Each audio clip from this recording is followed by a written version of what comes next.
Masih ingatkah Anda gerak-gerik seperti itu? Itu adalah gerak-gerik Gibran Rakabuming Raka ketika di acara debat Capres-Cawapres Pemilu Presiden 2024 ketika hendak menjawab pertanyaan atau mereaksi debat dengan Pak Profesor Mahfud MD. Gibran dengan belagak angkuh sombong mencari-cari Pak Mahfud di mana jawabannya. Tetapi sekarang saya melakukan hal yang sama kepada Gibran. Gibran di mana dari semua persoalan bangsa yang ada sekarang? Saya tidak mendengar Gibran bicara sepatah kata pun terkait apa yang sedang terjadi dengan negara kita. Saya tidak mendengar Gibran sedang melakukan sesuatu terhadap bangsa dan negara kita selama menjabat sebagai seorang wakil presiden. Yang menonjol selama ini hanyalah Gibran tidak bicara ketika menghadiri sebuah acara resmi. Hanya pukul gong, gedong, selesai. Bahkan ketika bicara pun ternyata salah. Karena apa? Ya tidak menguasai. Bahkan ketika bicara tidak salah, ternyata membaca dari sebuah tablet. Itulah Gibran Rakabuming Raka. Sekarang persoalan bangsa kita tidak mudah. Banyak persoalan yang sedang mendera negara kita yang tidak mudah kita hadapi. Ancamannya adalah ancaman berat, yaitu resesi atau krisis ekonomi. Saya tidak melihat Gibran melakukan sesuatu atau memberikan respon, mereaksi atas apa yang terjadi sekarang di negara kita. Saya bahkan mencari-cari Gibran, ternyata hanya sibuk turun bagi-bagi skincare, bagi-bagi susu, bagi-bagi es, apalagi. Itu bukan pekerjaan wakil presiden. Wakil presiden mestinya bisa memberikan sebuah statement, memberikan masukan kepada pemerintah juga dalam posisinya sebagai wakil presiden. Saya tidak menemukan sebuah statement dari Gibran yang menunjukkan bahwa dia sedang paham apa yang terjadi terhadap negara kita. Saya mencari-cari di media, apa statement Gibran, apa yang dia pikirkan, apa yang akan dia sumbangkan pemikirannya kepada negara. Saya tidak menemukan itu sama sekali. Maka saya mencari-cari Gibran, di manakah Gibran saat ini? Itulah yang saya pikirkan. Padahal kita membutuhkan sebuah organisasi pemerintahan yang kuat. Jadi sebetulnya Gibran harus menerima ketika dirinya dianggap tidak memiliki kapasitas dan tidak memiliki kapabilitas menjadi seorang wakil presiden. Memang fakta dan kenyataannya begitu. Gibran tidak perlu tersinggung ketika kritik terhadap dirinya menyatakan dia tidak mampu, tidak memiliki kualitas, tidak memiliki kapabilitas. Tidak usah tersinggung karena memangnya begitu adanya. Hanya karena Pak Jokowi masih menjadi presiden waktu itu dan kesukaan publik terhadap Pak Jokowi masih tinggi, hanya itu modal Gibran untuk menjadi duduk sebagai calon wakil presiden. Pengaruh Bapak Jokowi yang bapaknya Gibran menjadikan itu semua terjadi. Kalau soal kualitas pribadi Gibran, tidak mungkin, bahkan jadi wali kota pun tidak akan terpilih. Tapi inilah realitas sesungguhnya bagi kita. Saya mau mengajak kita sebagai anak bangsa untuk berpikir ke depan ini Indonesia, sebuah negara yang sangat luas. Kita ini luasnya hampir menyamai Eropa. Kita adalah pemain besar di dunia ini. Kita memiliki tambang-tambang sumber daya alam yang luar biasa. Nikel kita nomor 1 di dunia. Batu bara kita nomor 3 kalau tidak salah. Emas kita nomor 6. Kita punya segalanya. Masalahnya adalah pondasi yang telah disusun Ibu Megawati Soekarno Putri dan dibangun oleh Pak SBY itu dirusak oleh Jokowi. Jokowi terlalu berambisi, berhalusinasi membangun negara dengan memperalat kekuatan orang, kekuatan asing, bukan kekuatan bangsa kita. Ibu Megawati telah meletakkan landasan pembangunan bangsa. Demokrasi, politik, hukum, Bu Megawati buat semuanya tertata. SBY membangun ekonomi perlahan dengan kekuatan yang kita miliki. Meskipun tetap berhutang tetapi tidak besar. Karena mengandalkan kekuatan yang dimiliki. Nah sekarang Jokowi ketika 10 tahun memerintah, dia ingin sesuatu yang besar tetapi mengandalkan kekuatan asing. Itulah halusinasi yang merusak bangsa. Akhirnya kita menjadi budak asing dan kita serba ketergantungan dengan asing. Dan Jokowi telah memecahkan rekor hutang raksasa Indonesia. Sampai sekarang secara resmi utang kita berapa sih? 8.000, 9.000, 10 triliun, berapa sih kenyataannya? Termasuk utang BUMN segala macam. Kita harusnya membangun dari sumber daya yang kita punya. Kekuatan kita yang utama itulah yang kita pakai untuk membangun Indonesia. Dengan kemampuan kita, maka kita akan berdaulat. Percuma kita punya gedung tinggi tapi punya orang untuk apa? Kau! Hei! Kau! Ya kau! Kau bajingan!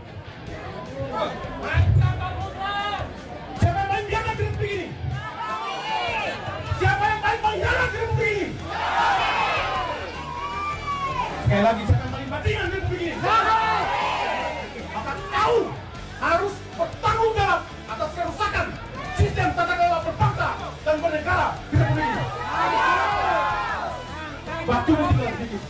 Hari ini orang Indonesia yang paling tidak bisa tidur, yang paling tidak bisa makan enak adalah Mulyono. Begini sekarang dia. Dan satu hal yang perlu saya sampaikan, waspadai. Mungkin dalam kurun waktu dekat, tidak sampai tanggal 20, dia bisa menghilang. Maka semua harus pasang mata dan pasang telinga. Jangan biarkan dia lepas. Hancur bangsa ini. Dia tidak bisa membalas kerugian negara dengan hanya meminta maaf. Dia tidak bisa membalas kerugian negara dengan melaksanakan doa atau sholat tobat. Tidak bisa. Penjara pun tidak bisa mengurangi tebusan dosa-dosanya. Oleh karenanya seluruh anak bangsa waspada. Sebelum tanggal 20 ada kemungkinan dia melarikan diri. Oke, itu saja yang saya sampaikan. Tetap semangat bahwa kita pasti akan bisa menyelamatkan bangsa yang besar ini demi anak cucu kita. Yang hadir di sini semua adalah mereka-mereka yang sangat mencintai Republik ini. Setuju? Iya, menarik sekali teman-teman, seperti apa yang sudah disampaikan oleh Bung Ferdinand Huta Hayan ya, dari politisi PD Perjuangan. Tentu kalau kita mendengarkan dan memahami banyak hal yang sebetulnya bisa menjadikan itu sebuah pelajaran penting bagi kita, khususnya anak-anak muda, bagaimana kita dalam menilai, bagaimana kita melek terhadap politik yang terjadi, agar kita tahu seperti apa instrumen politik, seperti apa isu-isu publik ya terkait perpolitikan yang terjadi di bangsa ini. Dan tadi membahas masalah wakil presiden kita ya, dan kemudian ya ini tidak terlepas lah dari masalah proses ya, proses prosedural pada saat ingin menjadi seorang pemimpin, yang mungkin banyak menilai, orang-orang banyak menilai bahwa Gibran ini terlalu instan untuk jadi RI 2, seperti itu kurang lebihnya ya. Lalu kemudian teman-teman, kalau kita melihat bagaimana instrumen politik yang terjadi, sering sekali kita memang menemukan penyampaian-penyampaian dari para pengamat politik, politisi, dan mungkin hal-hal yang lainnya. Tetapi kita sebagai masyarakat Indonesia tentu harus jeli dalam menilai pernyataan siapa yang masuk akal ya, pernyataan siapa yang didasari dengan bukti-bukti. Tapi meskipun sulit untuk dibuktikan, tetapi secara logika yang kita pikirkan, benarkah hal itu terjadi seperti apa yang diucapkan? Nah, itu yang menjadi sebuah penilaian dari kita atau kepada kita sebagai masyarakat Indonesia yang memang tidak terlibat dengan pemerintahan, tidak terlibat dengan urusan partai, dan yang lainnya. Dan saya akan coba melihat ya, seperti apa sebetulnya penilaian dari masyarakat Indonesia. Memang jelas kita tahu banyak sekali menyebutkan Gibran ini terlalu arogan, Gibran ini terlalu ya semacam, sebetulnya sih bukan kepada Gibrannya, tetapi kepada Pak Jokowi yang memaksa Gibran untuk menjadi RI 2. Itu banyak yang mengatakan tuh ya. Sampai-sampai pembegalan di MK pun dilakukan. Tapi it's okay lah teman-teman, semuanya telah berlangsung dan saya rasa kita kecewa, tapi jangan sampai kecewa itu berlarut-larut ya. Karena itu sudah berlangsung dan sudah lama juga. Dan tentu kita sebagai sebagai masyarakat Indonesia, kita juga jangan terlalu fanatik banget dalam mendukung atau mengkritisi seseorang seperti itu. Kalau mendukung ya jangan sampai apapun yang dilakukan kita dukung terus, padahal secara logikanya pun itu sudah menyimpang, sudah jelas. Dan kita pun sebagai pengkritisi artinya ya kita jangan terlalu melihat sisi-sisi negatif dari seorang pemimpin, dari seseorang. Kita juga sesekali melihat sisi positifnya lah. Kita sesekali juga bisa berterima kasih lah, tergantung bagaimana tempat, kondisi, dan keadaan kita. Jangan terlalu fanatik-fanatik banget, maksud saya seperti itu ya. Misalnya seperti pengkritik di Indonesia ya, yang memang super pedas, sangat-sangat beringas sekali.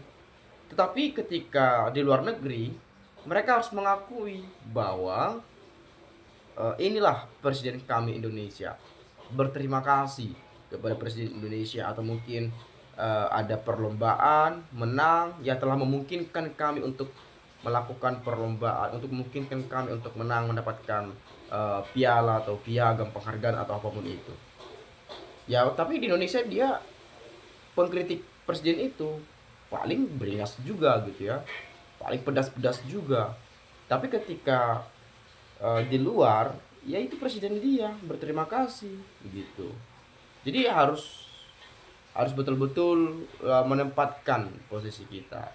Istilah kata ya, jangan hanya melihat sisi negatifnya saja gitu ya. Kita sesekali juga harus lihat sisi positifnya, sisi baiknya. Jangan sampai kita karena terlalu fanatik, jadi semua pun yang dikerjakan itu salah. Dan kemudian semua yang dilakukan itu pun kita dukung. Ya, jangan sampai seperti itu. Nah, kalau lebih jelasnya saya akan coba melihat dan mengulas bagaimana pendapat dan penilaian masyarakat Indonesia terkait hal ini. Saya coba baca dari Riano Yono ya. Memang memalukan, ambisi boleh, tapi kalau mumpuni kok pelangap-longo gitu ya. Ya, banyak juga tuh yang mengatakan pelangap-longo lah. Padahal saya rasa saja ya, kalau Anda ditempatkan pada posisi itu belum tentu Anda mampu. Dan bahkan mungkin bisa ngompol juga tuh, ibaratnya seperti ya, bahasa kasarnya. Tapi karena kita bukan pemainnya, ya kita ya seenaknya aja ya, pelangap longo ini itu dan lain-lain. Tapi oke lah, kita punya hak dalam menilai itu sebagai masyarakat Indonesia ya. Dan mungkin kita menginginkan bahwa adanya pemimpin kita yang memang betul-betul punya kompetensi dan kemampuan yang mumpuni. Tapi tidak menutup kemungkinan teman-teman, baik ya itu yang dipilih oleh rakyat, ya mau gimana lagi gitu ya. Jangan salahkan Gibran, bos. Gibran itu korban pemaksaan, yang salah yang memaksa. Nah, ini dia nih, ini masuk akal juga nih ya. Rai Gedek Adili Jokodok, Bapak Elan Gibran, nepotisme NKRI bukan punya nenekmu. Tangkap, buang ke NS atau ke Nusa Kambangan. Ya, penjara koruptor, atau selama Jokowi masih hidup akan cawe-cawe Gibran. RI1 Kaisang, RI2 terus mantun, RI2 cucune RI1. Bisa seperti itu. Jadi dinasti betul gitu ya. Semangat Bung, ya begitulah akibat jadi wapres dipaksakan, akibatnya pelangap longo, kasihan, nggak bisa apa-apa. Kenapa Wawo milih Fufafa jadi wapresnya? Jawab jujur ya, padahal banyak orang kredibel punya integritas dibanding si Syamsul. Ya makanya banyak yang mengatakan ya itu ya hanya menambah suara saja. Toh juga ujung-ujungnya nanti ketika sudah dilantik sebagai ban serap gitu ya. Banyak sekali yang mengatakan hal itu teman-teman ya.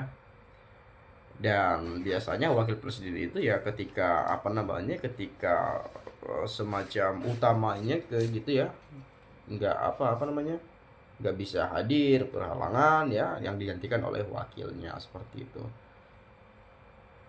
Jadi penguasa modalnya hanya punya muka tembok bisa sukses karena didukung bansos. Selanjutnya NKRI akan dibawa kemana? Yang pasti rakyat jelata selamanya akan menderita. Sekarang sudah jadi kokincep ya, pantat.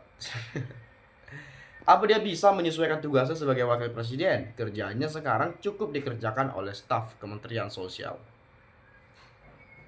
Saya melihat bagaimana Gibran ya sering sekali berfoto lah sama mama, bagi-bagi susu katanya ya, bagi-bagi buku kepada anak-anak SD dan yang lainnya. Padahal itu sebetulnya bisa dikerjakan oleh Menteri Sosial. Tapi ya mau apa lagi mau dikerjakan ya, itu aja dulu gitu ya. Dan itu juga sebetulnya ya it's okay lah. Meskipun banyak mengatakan pencitraan itu dan lain-lain, tetapi yang kita lihat ya bagaimana sosok pemimpin itu ya betul-betul dekat dengan masyarakatnya seperti itu. Dari sisi pandangan positifnya gitu ya. Mungkin itu saja lah teman-teman ya yang dapat saya sampaikan ya. Kurang lebih saya minta maaf lah kalau ada penyampaian yang salah dan ucapan serta kata-kata yang tidak menyenangkan. Tidak bermaksud untuk memprovokasi, mengungkit masa lalu, apalagi dituduh sebagai bajar-bajarnya politik, karena kita tidak terlibat dalam hal-hal seperti itu. kita masyarakat Indonesia, kita warga negara, kita punya hak juga untuk berpendapat, berekspresi, dan bahkan mengkritisi. Itu saja, sekali lagi terima kasih saya ucapkan. Salam NKRI, harga mati.